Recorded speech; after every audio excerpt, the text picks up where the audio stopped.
2009 ഞാൻ എൻ്റെ പ്രവാസ ജീവിതം സ്റ്റാർട്ട് ചെയ്തത്. ദുബൈയിലെ ജബലേലിയിലേക്കാണ് ആദ്യമായിട്ട് ജോലിയുമായി ബന്ധപ്പെട്ട് ജോലി ലഭിച്ച് തന്നെയാണ് പോയത്. സോ അതിനുശേഷം ഏകദേശം 2011 ഡിസംബർ 31 ദുബായിലുള്ള ജോബ് റിസൈൻ ചെയ്ത് പ്രവാസം അവസാനിപ്പിച്ച് നാട്ടിൽ പോവുകയും അതിനുശേഷം പിന്നീട് 2016 ജൂലൈ 31 വീണ്ടും ദുബായിലേക്ക് തന്നെ പ്ലെയിൻ കയറുന്നത്. സോ ഏകദേശം 4 വർഷം നാട്ടിലുണ്ടായിരുന്നു. ആ സമയത്താണ് ഹയർ എഡ്യൂക്കേഷൻ, മാസ്റ്റേഴ്സ്, അതോടൊപ്പം ടീച്ചിങ്ങുമായി ബന്ധപ്പെട്ട് അക്കാഡമിക്സുമായി ബന്ധപ്പെട്ട് നല്ല രീതിയിൽ തന്നെ ഒരു എക്സ്പോഷർ ലഭിച്ചത്. ഒബ്വിയസ്ലി തിരിച്ച് പ്രവാസത്തിലേക്ക് വന്നതിന്, ഗൾഫിലേക്ക് വന്നതിന് അതിൻ്റേതായ കാരണങ്ങളുണ്ടായിരുന്നു. പക്ഷേ ഇന്നത്തെ ഈ എപ്പിസോഡിൽ നിങ്ങളുമായി ഷെയർ ചെയ്യാനുള്ളത്, ഒരു പ്രവാസി ആണായാലും പെണ്ണായാലും പ്രവാസത്തിലേക്ക് വരുമ്പോൾ തീർച്ചയായിട്ടും കയ്യിൽ കരുതുന്ന സാധനങ്ങളും, അതായത് നെസസറി ഐറ്റംസ്, സ്വപ്നങ്ങളും, അതുപോലെ തന്നെ വേറൊരു കാര്യം കൂടി കരുതുന്നുണ്ട്: പ്രവാസം മതിയാക്കി തിരിച്ചു പോകാനുള്ള ആഗ്രഹവും, പ്രത്യേകിച്ച് ഗൾഫ് രാജ്യങ്ങളിലേക്ക്. പ്രവാസം ബേസിക്കലി 2 രീതിയിൽ നമുക്ക് കാറ്റഗറൈസ് ചെയ്യാം. ഒന്ന്, പെർമനൻ്റായിട്ട് പ്രവാസിയായി ജീവിക്കുന്ന ആൾക്കാരാണ്, പ്രത്യേകിച്ച് യൂറോപ്പ്, US, കാനഡ, ഓസ്ട്രേലിയ പോലുള്ള സ്ഥിരമായി അവിടെ തന്നെ സിറ്റിസൺഷിപ്പ് ലഭിക്കുന്ന രാജ്യങ്ങളിലേക്ക് പെർമനൻ്റായി ഒരു പ്രവാസിയായി പോയി അവിടെ തന്നെ ജീവിച്ച് മരിക്കുന്ന ആൾക്കാരാണ്. മറ്റത് ഗൾഫ് പോലുള്ള രാജ്യങ്ങളിലേക്ക് ഒബ്വിയസ്ലി നമുക്ക് ഇവിടെ പെർമനൻ്റ് റെസിഡൻസ് ലഭിക്കില്ല. UAE ഇപ്പോൾ 10, 15, 20 വർഷത്തേക്കൊക്കെയുള്ള, ഈവൻ 99 ഇയേഴ്സ് വരെയുള്ള വിസ കൊടുക്കുന്നുണ്ടെന്നാണ് കേട്ടത്. Again that is not permanent residency. So അങ്ങനെയുള്ള ഒരു പെർമനൻ്റ് ആയിട്ടുള്ള സിറ്റിസൺഷിപ്പ് ലഭിക്കുക എന്നുള്ളത് ബുദ്ധിമുട്ടാണ്. Rare cases happening. ഏതായിരുന്നാലും ഇങ്ങനെ ഗൾഫ് രാജ്യങ്ങളിലേക്ക് പെട്ടി കെട്ടുമ്പോൾ തിരിച്ചു പോകാനുള്ള ആഗ്രഹം കൂടി തന്നെയാണ് എല്ലാവരും തിരിച്ച് ഇങ്ങോട്ടേക്ക് വരുന്നത്. തിരിച്ചു പോകാനുള്ള ആഗ്രഹങ്ങൾ നെയ്ത് കൂട്ടി ആണ് പിന്നീട് അങ്ങോട്ട് ജീവിക്കുന്നത്. ഏകദേശം 1960s അവസാനത്തിലാണെന്ന് തോന്നുന്നു ഇതുപോലെ ഗൾഫ് രാജ്യങ്ങളിലേക്ക് ഒബ്വിയസ്ലി ഓയിൽ ആൻഡ് ഗ്യാസ് സെക്ടറിൽ വന്ന മെയിൻ ആയിട്ടുള്ള ഒരു ഫിനാൻഷ്യൽ ബൂമിൻ്റെ അടിസ്ഥാനത്തിൽ, ഇവിടെ വന്ന വലിയ മാറ്റങ്ങളുടെ അടിസ്ഥാനത്തിലേക്കാണ് നമ്മുടെ അന്നത്തെ യങ്സ്റ്റേഴ്സ് ഇങ്ങോട്ടേക്ക് വന്നിട്ടുണ്ടായിരുന്നത്. അതിനനുസരിച്ചിട്ടുള്ള ഫിനാൻഷ്യൽ ബെനിഫിറ്റ്സ് എല്ലാവരും കൊയ്തിട്ടുമുണ്ട്. സോ ഇന്നത്തെ യങ്സ്റ്റേഴ്സും ഏകദേശം അതേ ഒരു രീതിയിലുള്ള ഒരു ഇങ്ങോട്ടേക്കുള്ള വരത്താണ് വരുന്നതുള്ളത്.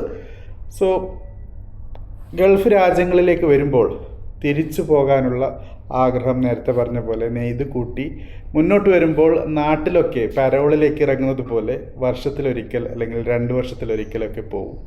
ആ സമയത്ത് ഓരോ പ്രവാസിയും ചെയ്യുന്നൊരു കാര്യമുണ്ട്: നാട്ടിൽ പോയി എന്തെങ്കിലും ഒരു ഇൻവെസ്റ്റ്മെൻറ്റ് നടത്തുക, അതോടൊപ്പം എന്തെങ്കിലും കച്ചവടമോ അല്ലെങ്കിൽ എന്തെങ്കിലും കാര്യം ചെയ്ത് പിന്നീട് നാട്ടിലേക്ക് തിരിച്ചു പോകാനുള്ള ഒരു വഴി സൃഷ്ടിക്കുക എന്നുള്ളതാണ്. അതുപോലെ തന്നെ നാട്ടിലുള്ള ആൾക്കാരുമായി, അതായത് വീട്ടിലെത്തിയാൽ ഉടൻ എല്ലാവരും ചോദിക്കുന്ന ചോദ്യം എപ്പോഴാണ് വന്നത്, പിന്നീട് തിരിച്ച് എപ്പോഴാണ് പോകുന്നത് എന്നുള്ള ക്വസ്റ്റ്യനാണ്. Obviously that makes A person very വളരെ റെസ്റ്റ്ലെസ്, അല്ലെങ്കിൽ വളരെ ബുദ്ധിമുട്ടുണ്ടാക്കുന്ന ചോദ്യമാണ്. കാരണം നാടിനോട് എത്രയും പെട്ടെന്ന് തിരിച്ച് വരാനുള്ള ആഗ്രഹമായിട്ടാണ് പല ആൾക്കാരും പോകുന്നത്. സോ അങ്ങനെ നാടുമായി ഇൻ്റഗ്രേറ്റ് ചെയ്യാൻ തിരിച്ചു വരാനുള്ള ആഗ്രഹം ഉണ്ടായിട്ട് പോലും നാട്ടുകാർ എങ്ങനെയെങ്കിലും തിരിച്ചയക്കുക എന്ന ഒരു ആഗ്രഹത്താൽ നമ്മളോട് സംസാരിക്കുന്ന പോലെ തോന്നും. സോ എൻ്റെയും ഏകദേശം 2016 ജൂലൈ 31 മുതൽ ഇന്ന് 2025 ഏപ്രിൽ 12, കുറച്ച് വർഷമായി. സോ ഈ വർഷങ്ങളിൽ ഓരോ വെക്കേഷനിലും ആൾക്കാരുമായി ബന്ധപ്പെട്ട് അവരോട് സംസാരിക്കുമ്പോൾ വരുന്ന ചോദ്യങ്ങൾ, നാം പല കാര്യങ്ങളും അങ്ങോട്ട് പിച്ച് ചെയ്യും. മെയിനായിട്ടും ഒരു പ്രവാസിയും ശ്രദ്ധിക്കുന്നത് എങ്ങനെയായിരിക്കും നാട്ടുകാർ അല്ലെങ്കിൽ വീട്ടുകാർ നമ്മളെ ആക്സെപ്റ്റ് ചെയ്യുന്നത് എന്നുള്ളത് തന്നെയാണ്. അത് അറിയാൻ ശ്രമിക്കുന്നത് എത്രത്തോളം നല്ല രീതിയിലുള്ള ഒരു സ്വീകരണം നാട്ടിൽ നിന്ന് ലഭിക്കും എന്നറിയാൻ വേണ്ടി തന്നെയാണ്. പക്ഷേ നിർഭാഗ്യവശാൽ മരിക്കും വരെ നാട്ടുകാരും വീട്ടുകാരും ഒരു പ്രവാസിയെ സ്വീകരിക്കാൻ തയ്യാറാകുന്നില്ല എന്നുള്ളതാണ് സത്യം. മരിച്ചതിന് ശേഷം പിന്നീട് വേറെ വഴിയില്ല, ചിലപ്പോൾ പെട്ടിയിൽ കിടന്നു, അല്ലെങ്കിൽ ഏത് രാജ്യത്താണോ ഉണ്ടായിരുന്നത് ആ രാജ്യത്ത് തന്നെ അവരുടെ അന്ത്യസംസ്കാരവും നടക്കുന്നു. Unfortunately that's the truth. പിന്നീട് റീസെൻ്റ്ലി വന്ന വലിയൊരു മാറ്റം എന്നുള്ളത് പല യങ്സ്റ്റേഴ്സും കല്യാണം കഴിഞ്ഞതിന് ശേഷം അവരുടെ വൈഫിനെ, കുട്ടികളെയൊക്കെ ഇങ്ങോട്ട് കൊണ്ടുവന്ന്, ഗൾഫ് രാജ്യങ്ങളിൽ കൊണ്ടുവന്ന് അവരുടെ വിദ്യാഭ്യാസവും വൈഫ് വർക്ക് ചെയ്യുന്ന ഒരു രീതിയും ഒരു പുതിയ ലൈഫ് സ്റ്റൈലാണ് അങ്ങനെയും സ്റ്റാർട്ട് ചെയ്തിട്ടുണ്ട്. അങ്ങനെ ഒരു ഗൾഫിൽ തന്നെ ജീവിച്ച് ഒരു ഗൾഫുകാരനായി ഇവിടെ തന്നെ ഒരു ഇൻ്റഗ്രേറ്റ് ചെയ്ത് നാട്ടിൽ തിരിച്ചു പോകേണ്ട എന്ന രീതിയിൽ, അതായത് നാട്ടിൽ പോകുന്നെങ്കിൽ തന്നെ ആസ് എ വിസിറ്റർ പോയി വരുന്ന ഒരു കാര്യമാണ്. പക്ഷേ ഈ ഒരു കാര്യത്തിലും ഈയിടെയായി ചില യങ്സ്റ്റേഴ്സൊക്കെ മരണപ്പെടുന്നുണ്ട്, എസ്പെഷ്യലി മെയിൽ. സോ അവരുടെ വൈഫ്, കുട്ടികൾ തിരിച്ചു പോകേണ്ട അവസ്ഥയും വരാറുണ്ട്. Again that will be another tragedy. Rare കേസാണ്, പക്ഷേ ദാറ്റ്സ് ഓൾസോ ഹാപ്പനിങ്. അതുപോലെ തന്നെ പ്രത്യേകം പറയാനുള്ളത്, ചില പ്രവാസികൾക്കൊക്കെ ഡ്യൂ ടു ഫിനാൻഷ്യൽ കൺസ്ട്രെയിൻസ് കാര്യമായിട്ട് സാലറി ഇല്ലാത്ത ആൾക്കാരായിരിക്കാം, അല്ലെങ്കിൽ ആ രീതിയിലുള്ള സാമ്പത്തിക ശേഷി ഇല്ലാത്ത ആൾക്കാർ, അല്ലെങ്കിൽ നാട്ടിലൊരു വീട് പണിത് കുട്ടികളെയും ഫാമിലിയൊക്കെ അവിടെ വെച്ച് വരുന്ന ആൾക്കാർ, അങ്ങനെ ഫാമിലിയുമായി ഒന്നിച്ച് ജീവിക്കാതെ വർഷത്തിലൊരിക്കൽ, അല്ലെങ്കിൽ 2 വർഷത്തിലൊരിക്കൽ, അല്ലെങ്കിൽ അതിൽ കൂടുതൽ ഒരിക്കൽ മാത്രം ഫാമിലിയെ കാണുന്ന പ്രവാസികളുമുണ്ട്. സോ ഇവരുടെ ലൈഫ് എന്നുള്ളത് വളരെ കൂടുതൽ പത്തറ്റിക്കാണ്. കാരണം ഇവരുടെ ജീവിതത്തിൽ ഒബ്വിയസ്ലി ദ നീഡ് അവരുടെ വൈഫ് വേണം, അതോടൊപ്പം കുട്ടികൾ വേണം. അതോടൊപ്പം ഈ വൈഫിനും കുട്ടികൾക്കും ഹസ്ബൻഡിനെയും അവരുടെ ഉപ്പയും അച്ഛനെയും, എന്താണ് നിങ്ങളുടെ കുട്ടികൾ നിങ്ങളെ വിളിക്കുന്നത്, അവരെ വേണം. സോ അങ്ങനെ ആ ഒരു അവരുടെ ജീവിതത്തിൽ നിങ്ങൾ ഭാഗമാകാതെ പോകുമ്പോൾ ഒബ്വിയസ്ലി ആ ഒരു സ്പേസ് എന്നുള്ളത് അവിടെ നഷ്ടപ്പെടുകയാണ്. പിന്നീട് നിങ്ങൾക്ക് ആയുസ്സുണ്ടെങ്കിൽ തിരിച്ച് നാട്ടിലേക്ക് പ്രവാസം മതിയാക്കി പോകുമ്പോൾ അവർക്ക് നിങ്ങളെ ഉൾക്കൊള്ളാൻ പറ്റാത്ത ഒരവസ്ഥ വരാറുണ്ട്. ഓൾസോ നിങ്ങൾ മാസം മാസം നൽകിയിരുന്ന മണി അത് ആവശ്യത്തിൽ കൂടുതലായിരുന്നെങ്കിൽ അത് പിന്നീട് അഡ്ജസ്റ്റ് ആക്കാൻ പറ്റാത്ത അവസ്ഥയും വരാറുണ്ട്. അതുപോലെ തന്നെ കുട്ടികളുടെ, പ്രത്യേകിച്ച് അവർ വളർന്നു വരുന്ന ആ ഒരു ഓരോ സ്റ്റേജിലും ഉമ്മയ്ക്ക് ഒരു റോളുണ്ട് വളർത്തിയെടുക്കുന്നതിൽ. മെയിനായിട്ടും അഫെക്ഷനാണ് മദർ, അല്ലെങ്കിൽ ഉമ്മയുടെ റോൾ എന്നുള്ളത്.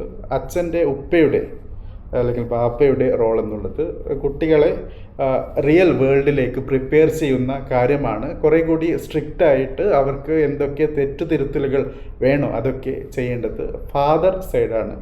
സോ ആ ഒരു കുറവ്, ആ ഒരു സ്പേസിൻ്റെ അഭാവം തീർച്ചയായിട്ടും കുട്ടികളെ വളരെ നെഗറ്റീവായിട്ടാണ് ബാധിക്കുന്നത്.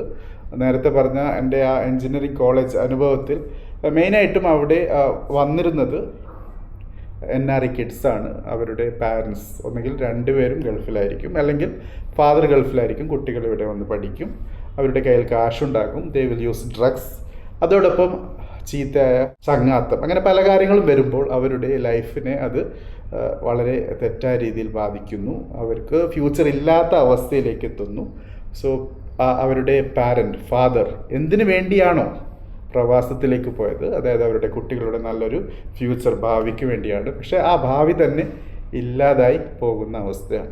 സോ ഈ ഒരു സിറ്റുവേഷൻ കൂടി കണക്കിലെടുക്കുകയാണെങ്കിൽ ഇത് നേരത്തെ പറഞ്ഞ പോലെ ട്രാജഡി അല്ല, മറിച്ച് ഒരു കോമഡി ആകാനാണ് സാധ്യത. കാരണം ട്രാജഡി എന്തായാലും ആകും. കോമഡി എന്ന് പറഞ്ഞ് എൻ്റെ സുഹൃത്ത് അസർ പറഞ്ഞ പോലെ അത് ബാക്കിയുള്ള ആൾക്കാർ, നാട്ടുകാരും വീട്ടുകാരും പറഞ്ഞ് ചിരിക്കുന്ന അവസ്ഥയിലേക്കും എത്തിപ്പെടാറുണ്ട്.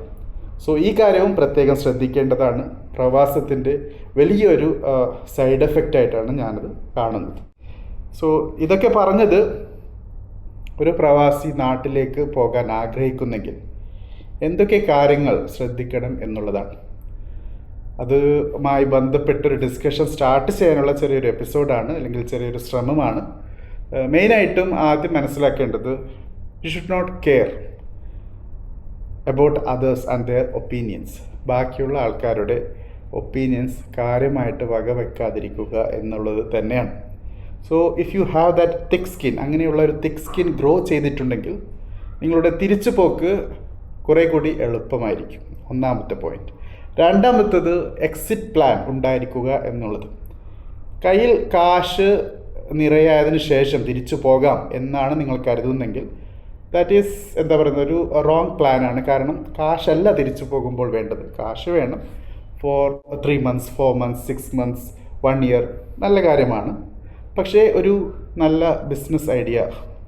ബിസിനസ്സാണ് നിങ്ങൾക്ക് താല്പര്യമെങ്കിൽ, അല്ലെങ്കിൽ നല്ലൊരു സ്കിൽ നിങ്ങൾക്ക് ഉടനെ നാട്ടിൽ പോയതിനു ശേഷം ബിസിനസ് സ്റ്റാർട്ട് ചെയ്യാൻ ഇനീഷ്യൽ ഇൻവെസ്റ്റ്മെൻറ്റ് ആവശ്യമായിട്ടുണ്ട്. അത് ഇല്ലെങ്കിൽ, അല്ലെങ്കിൽ അങ്ങനെയുള്ള ഒരു ചുറ്റുപാടില്ലെങ്കിൽ, ഒരു സ്കിൽ ഏൺ ചെയ്ത് അതുമായി ബന്ധപ്പെട്ട് ജോലി ചെയ്ത് ഒരു ഇൻകം ജനറേറ്റ് ചെയ്ത് നെറ്റ്വർക്ക് ബിൽഡ് ചെയ്യുക. അങ്ങനെ ഒരു നാട്ടിലുമായി ബന്ധപ്പെട്ട് ആ നാടിൻ്റെ ലൈഫ് സ്റ്റൈലുമായി ബന്ധപ്പെട്ട് ഇണങ്ങിപ്പോകാനുള്ള ഒരു സാഹചര്യം സൃഷ്ടിക്കുക എന്നുള്ളതാണ്. So you should upskill. തീർച്ചയായിട്ടും നാടുമായി പൊരുത്തപ്പെടാൻ, അല്ലെങ്കിൽ നിങ്ങളുടെ നേച്ചറുമായി ബാക്ക്ഗ്രൗണ്ടുമായി മാച്ച് ചെയ്യുന്ന രീതിയിലുള്ള കാര്യങ്ങൾ പഠിച്ചെടുക്കുക എന്നുള്ളതാണ്. മൂന്നാമത്തത് ഒബ്വിയസ്ലി ഫിനാൻഷ്യൽ ഡിസിപ്ലിനാണ്. അത് നിങ്ങൾക്ക് മാത്രം പോരാ, മറിച്ച് നിങ്ങളുടെ dependence, family, wife, kids, parents ഒക്കെ ആയിരിക്കും നിങ്ങളുടെ ചിലവുമായി ബന്ധപ്പെട്ട് നിങ്ങൾ കൊടുക്കുന്ന കാശിൽ ജീവിക്കുന്ന ആൾക്കാർ. സോ അവർക്കും ആ രീതിയിലുള്ള ലൈഫ് സ്റ്റൈൽ അഡാപ്റ്റ് ചെയ്യാൻ അവരെ ഹെൽപ്പ് ചെയ്യുക എന്നുള്ളതാണ്. തീർച്ചയായിട്ടും വളരെ ബുദ്ധിമുട്ടാണ്. ഒരു പ്രവാസി വർഷത്തിലൊരിക്കൽ പോകുമ്പോൾ മാക്സിമം എൻജോയ് ചെയ്ത് വരാറാണ് പതിവ്. അതുപോലെ തന്നെ കാശ് നാട്ടിലേക്ക് അയക്കുമ്പോഴും ആ രീതിയിലുള്ള ഒരു ക്രീം വെച്ചാണ്, അതായത് ഒരു അഡീഷണൽ എമൗണ്ടാണ് അയച്ചു കൊടുക്കുന്നത്. അത് കഴിയുന്നതും ഒരു ഒരു ഡിസിപ്ലിൻ മുതലാക്കി കൊണ്ടുപോവുക എന്നുള്ളതാണ്. ഇന്ന് നാട്ടിലും പറയാറുണ്ട്, നാട്ടിലും നല്ല ജോലിയുണ്ട്, നല്ല രീതിയിൽ സമ്പാദിക്കാനുള്ള വഴികളുണ്ട്. പക്ഷേ അത് എല്ലാവർക്കും റീച്ചബിൾ അല്ല എന്നുള്ളതാണ് സത്യം. സോ ഒരു ഗൾഫുകാരൻ തീർച്ചയായിട്ടും മനസ്സിലാക്കേണ്ടത്, ഇങ്ങനൊരു തിരിച്ചുപോക്ക് ആഗ്രഹിക്കുന്നെങ്കിൽ ഫിനാൻഷ്യൽ ഡിസിപ്ലിൻ അത് തീർച്ചയായിട്ടും പഠിക്കുക എന്നുള്ളതാണ്. നാലാമത്തത് ഒബ്വിയസ്ലി നിങ്ങളുടെ മുന്നോട്ടുള്ള പ്രയാണം. നാട്ടിൽ പോയി ഈ പറഞ്ഞ സ്കിൽ അഡാപ്റ്റ് ചെയ്ത് അങ്ങനെ ജീവിച്ച് മുന്നോട്ട് പോകുമ്പോൾ പല രീതിയിലുള്ള വെല്ലുവിളികളും വരും. ക്യാഷിൻ്റെ ഷോർട്ട് വരും. പല രീതിയിൽ ബുദ്ധിമുട്ട് അനുഭവിക്കുമ്പോൾ ഗൾഫുകാരന് ലഭിച്ചിരുന്ന പരിഗണന ചുറ്റുപാടിൽ നിന്ന് ലഭിക്കില്ല. അത് മനസ്സിലാക്കുക, ഉൾക്കൊള്ളുക. ആ കാര്യങ്ങളൊക്കെ നേരിടാനുള്ള ഒരു നേരത്തെ പറഞ്ഞ തൊലിക്കെട്ടി ഉണ്ടായിരിക്കുക, അല്ലെങ്കിൽ അത്രയും പ്രിപ്പയർഡായി പോവുക എന്നുള്ളത് തന്നെയാണ്.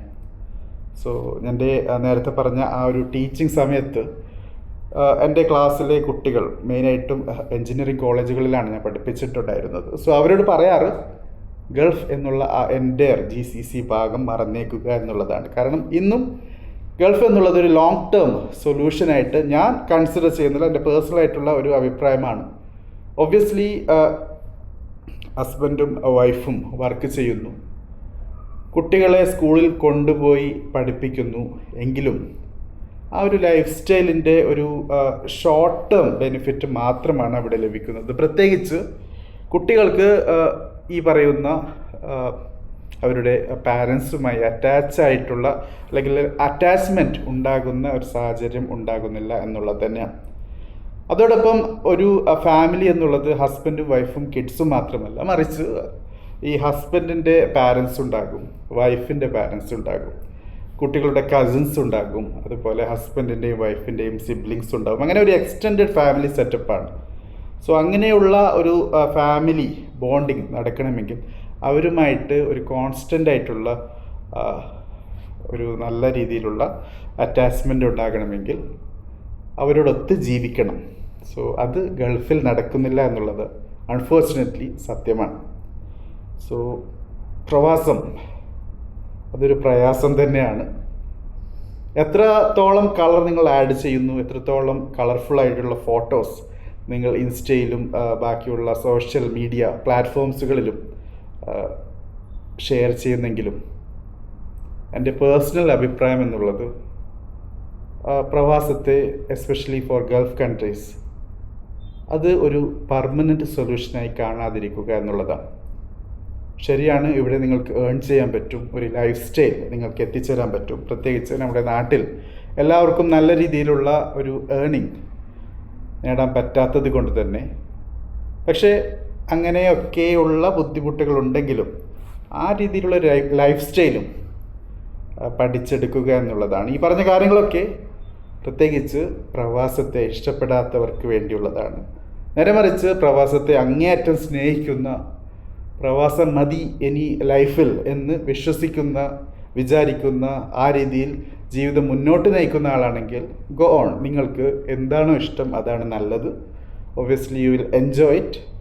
പക്ഷേ പേഴ്സണലി എന്തോ എനിക്ക് ആ രീതിയിലുള്ളൊരു അറ്റാച്ച്മെൻറ്റ് ഇതുവരെ ലഭിച്ചിട്ടില്ല. അതുകൊണ്ട് തന്നെ തീർച്ചയായിട്ടും നേരത്തെ പറഞ്ഞ പോലെ ഗൾഫിലേക്ക് പെട്ടി കെട്ടിയപ്പോൾ പല കാര്യങ്ങളും കയ്യിലുണ്ടായിരുന്നു, സ്വപ്നങ്ങൾ, പ്ലാനുകൾ, അതോടൊപ്പം തിരിച്ചു പോകാനുള്ള ഒരു മനസ്സും.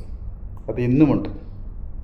നിങ്ങളുടെ കമൻസ്, നിങ്ങളുടെ അഭിപ്രായം തീർച്ചയായിട്ടും കമൻറ്റ് ബോക്സിൽ മെൻഷൻ ചെയ്യുക, അറിയിക്കുക. Thank you for watching.